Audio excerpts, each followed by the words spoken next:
Insonning eng yomon dushmani va eng yomon hamrohi yomon ayol deb aytilmayapti.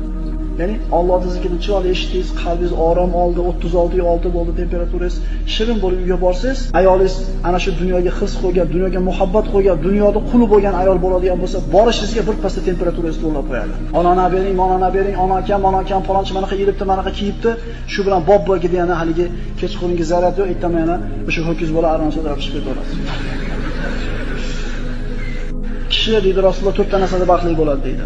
Bilalashib aytamiz. Birinchisi, keng hovlida, yaxshi qo'shnida, foydali markabda va solih ayolda. Shu to'rlardan bittasi bo'lmasa, mana 3tasi tatimaydi. Mo bittasi bo'lmasa, mana 3tasi ham tatimaydi, birodarlar. Ana shu yomon hamroh uydagi xotin deyapti. Uydagi xotinni tarbiyalamaydigan bo'lsang, seni tarbiya topgan hech narsa emas deyapti. Tekizlab qo'yadi. Ertamangacha qadorlab chiqadi.